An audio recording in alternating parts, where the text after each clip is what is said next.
mas todos os profetas falharam. Todos que vieram falharam. Que passaram pela terra falharam. Só Jesus que não falhou.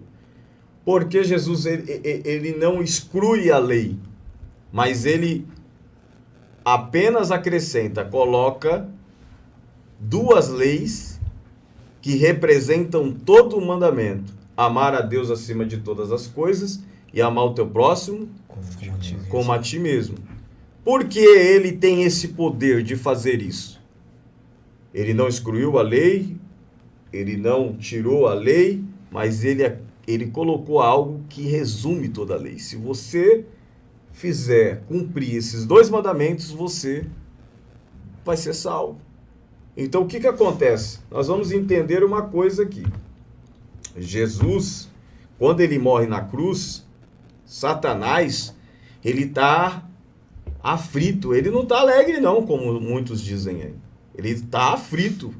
Ele está preocupado. Porque não tem pecado nele. Ele tentou ele de todas as formas, mas ele resistiu. E o que acontece? Quando Jesus morre, os 3 dias que ele vai ficar lá, eu falo que ele vai fazer... A morte vai fazer a autópsia nele para ver se ele vai ficar lá ou não. Olha na mente. A mente dele não tinha pecado, porque sobre a cabeça dele o capacete de Efésios está lá nele. Em Efésios 6,10 diz o quê? Que nós temos que se revestir de toda a armadura. Por que essa armadura? O capacete, ele protege a cabeça, sim ou não? Sim. Protegeu a cabeça, protegeu o cérebro. A maior arma do inimigo não é te atacar fisicamente. Não é vir com tanques, não é vir com pessoas, não é vir te... A maior arma do inimigo é te atacar na mente. Se ele vencer a sua mente, já era seu ministério, sua casa, sua família. Porque uma pessoa que não tem uma boa mente, não tem um bom psicológico, o que acontece com essa pessoa? O que nós vemos aí hoje no Brasil afora? Aí, o que tem acontecido com pessoas que não têm uma mente boa? Não vou citar o nome, mas tem atores aí famosos que por causa de algo que ele teve na sua mente, o que aconteceu? Ficou recluso, foi para outros lugares, tentar ajuda. Depressão, um monte de coisa. Então, o capacete estava sobre a cabeça de Jesus. Então, os dardos inflamados do maligno não entravam na mente de Jesus. Sobre o peito dele está a couraça. Né? O que é a couraça? A couraça, ela protege os órgãos vitais. Sim. O que tem aqui? Tem um coração. O que o diabo quer atacar? A mente e o coração. Mas sobre Jesus tinha o capacete e tinha a couraça. Além disso, ele tinha o escudo da fé, ele tinha a espada do Espírito, ele tinha sandálias do Evangelho, bem calçados, né? Ele não está andando descalço, ele não está andando sem direção. Luz para os meus pés é a sua palavra. Ele estava sendo bem guiado. Então Jesus, quando a morte foi fazer a autópsia nele, olhou na mente e falou, rapaz, não tem nada aqui. Primeiro dia olhou na mente, nada. Segundo dia olhou no coração, nada. Nenhum pecado.